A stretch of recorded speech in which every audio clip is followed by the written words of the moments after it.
के साथ जीना है, उसके व्यवहार, उसके आचरण के साथ। ऐसा नहीं है कि उसकी गोरापन या उसकी सौंदर्यता हमेशा रहेगा आपके साथ, है ना। कोई बात नहीं, आप लोग सुंदर थे तो कोई बात नहीं, आपसे थोड़ा कम सुंदर की शादी कर लो ना भाई, उसके आचरण होना चाहिए ना, ताकि आप जीवन में काट सकते हो।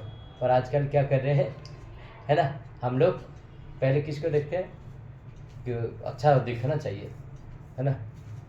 तो इसीलिए पत्नी को कभी जॉब में नहीं छोड़ना चाहिए, और सुंदर पत्नी, हाँ बाकी तो भगवान की जो इच्छा, जो आना है वो आएगा, आप जैसे कर्म किए वैसे मिलेगा ही, पर फिर भी बचना चाहिए, है ना। आपसे हाई क्वालिटी की नहीं लेना चाहिए पावर, समझ रहे। आप जितना पावर झेल सकते हो उतना लो, तो उससे ज़्यादा लेने से पड़ेगा। इसलिए कह रहे आपदर्थम धनम रक्षित धनर अपि प्राणेर अपि, है ना। और फिर क्या कह रहे, द्राणेर रक्षित धनम अर्पित, है ना। द्राणेर रक्षित धनर अर्पित। तो द्राणेर रक्षित धनर अर्पित मतलब आगे कह रहे, है ना, आत्मन सतत रक्षित धनम रक्षित प्राणेर रक्षित। तो धन जाना है तो जाने दो, लेकिन पत्नी को बचाना चाहिए, यहाँ कह रहे हैं, यहाँ, है ना। धनेर अपि प्राणेर अपि मतलब जो भी हो रहा है होने दो, ठीक है, मेरा धन चले जाए लेकिन पत्नी को बचा के रखना चाहिए, क्योंकि पत्नी अगर बेविचारी बन गई तो फिर आपकी कितना भी करोड़ धन वो कुछ काम का ही नहीं, वो तो सारे खराब हो जाएगा, है ना। और फिर आगे क्या कह रहे, क्योंकि लोग आपको बहुत गंदे नज़र में देखेंगे ना कि भाई इसका पत्नी जाकर ये कर, उससे बेहतर है क्या, धन कम हो चलेगा, लेकिन मैं पैसे भी चला लूँगा, लेकिन पत्नी को रखना चाहिए पास में।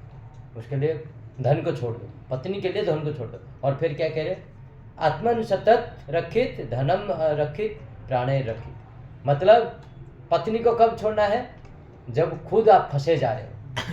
अगर आप अपने आत्मा को नहीं पहचान पा रहे हो और आप वही संसार में फंसे ही जा रहे हो पत्नी के साथ, है ना, तो उससे बेहतर क्या है, पत्नी को ही छोड़ दो और क्या है, अपना रक्षा करो। ये जरूरी है। मनुष्य जीवन क्यों नहीं मिला है, हमारी भगवान को जानने के लिए। ऐसा नहीं है कि पत्नी के साथ पूरा रंगलीला मना के वो संसार में फंसे हुए हैं, है ना।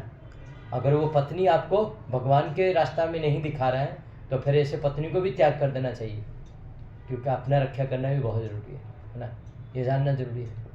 मेरा एक सवाल प्रभु जी, आप कैसे पता लगाएंगे कि जो पत्नी है आपकी, मतलब फ्यूचर वाइफ, वो सच में है भक्ति में या फिर वो गॉड को मानने वाली, क्योंकि हर कोई दिखाता है कि वो है पर वो अंदर से नहीं होते हैं। तो जैसे प्रभु जी आपने बोला कि मतलब व्यवहार को देखना चाहिए, तो व्यवहार से कैसे पता करें, मतलब कैसे पता किया जाए? व्यवहार से ये पता चलेगा, एक चीज़ है ना, जैसे हम लोग को कहा जाता है कौन से गुण में, भागवत गीता में 3 गुण दिया गया, तमोगुण रजोगुण सतोगुण।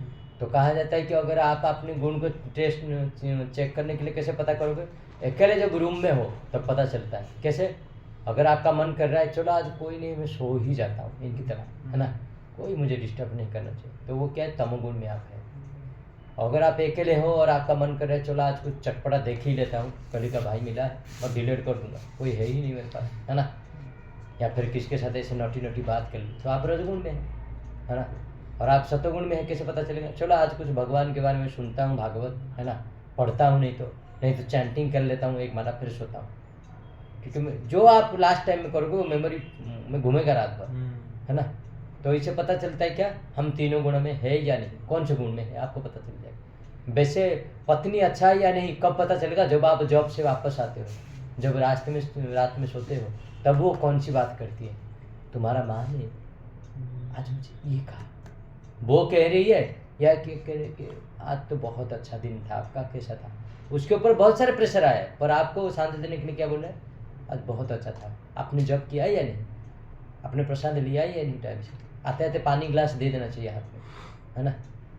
आजकल बहुत कम मिलेंगे, बहुत पानी गिलास देते ही नहीं, पहले कंप्लेन शुरू हो जाती है। मेरे साथ हुआ था गुड़गांव में, मैं जब रहता था कंपनी में जॉब कर रहा था, एक भाभी थी और भैया आते आते ही वो कंप्लेन कर देती, आज ये हुआ वो है। एक दिन वो भैया ने बहुत ज़ोर से मार दिया हमारे सामने माँ को, है ना, बहुत ज़ोर से थप्पड़ मार दिया, मेरे भैया नहीं, मतलब ऐसे ही अफसर, है ना। तो बहुत बुरा लगा मुझे, और खून निकल गया एक थप्पड़ में, ठीक है, मुँह से। तो ये क्यों हो रहा है, पता चला है गुण में कौन सा है, तो ये पता चल जाएगा आपको ऑब्वियसली कि वो कैसे बातें आपसे कर रहे हैं, आपके टाइमिंग को मैनेज कर रहे हैं या नहीं, उससे पता चलेगा ना आपको कौन से गुण है ना। कल एक माता जी आई थी, मैं उनको 4 दिन से बुला रहा था, डॉक्टर को हेल्प करते, उनके हस्बैंड प्रोफेसर है ना, तुलादान करने के लिए कल आए थे, और एक प्रभु जी ने पकड़ लिया, तुलादान कर लिया, कोई बात नहीं, मैं फिर कहा तो डोनेशन ज़्यादा भी दे के गए है ना। तो माता जी मुझे बहुत बार कंप्लेन कर रहे, प्रभु जी आप पुश करो प्रभु जी को जॉब करने के लिए, तो ऐसा पत्नी चाहिए, समझ रहे। बोलते ये सुनते ही नहीं है, मेरी माँ जब था ये जब करती थी, क्योंकि मेरी माँ डांटती थी इनको है ना, और अभी मेरी माँ चली गई तो इनको कोई बोलने वाला नहीं है, तो ये सुनते ही नहीं, आप थोड़ा पुश करो। मैं कहा ठीक है, मैं करता हूँ, ठीक है। तो ऐसे पत्नी अगर है तो सोचो आप अच्छे पत्नी मिला है आपको, जो भक्ति में कम से कम आगे बढ़ा रहा है। घर संसार में हो तो, पर फिर भी वो क्या है, जोड़ के रखा है कि चलो दान करो। प्रभु जी वो कॉल दे दिए, नंबर मुझे खुद दे के गए थे कि प्रभु जी आप मेरा पति का नंबर रखो, मैं तो आपको दान कर ही दूंगा, पर मैं चाहता हूँ उनके हाथ से हो, क्योंकि उनके हाथ से होगा तो कुछ अच्छा गुण उनके पास आएगा, है ना। ऐसा पत्नी होना चाहिए, धन देना चाहती है पर किस जरिया में, कि पति के जरिया में, है ना, तो वो धन अच्छा है ना, और ऐसा पत्नी अच्छा है ना, नहीं तो आजकल पिटाई खाओगे। इसलिए कह रहे क्या, आत्मा सतत रखित धनम और रखित प्राणे रखित। तो आत्मा को अगर शुद्ध करना है ना, और तो फिर पत्नी को छोड़ देना चाहिए। ऐसे पत्नी जो लग के आपको क्या है, डुबा रहे हैं आपकी नाव संसार के ये में, है ना, तो उसको छोड़ के क्या करना चाहिए, अपने आप को रक्षा कर लेना चाहिए, नहीं तो फिर डूबेंगे हम। इसीलिए ये करना बहुत जरूरी, और नहीं करेंगे तो फिर गया।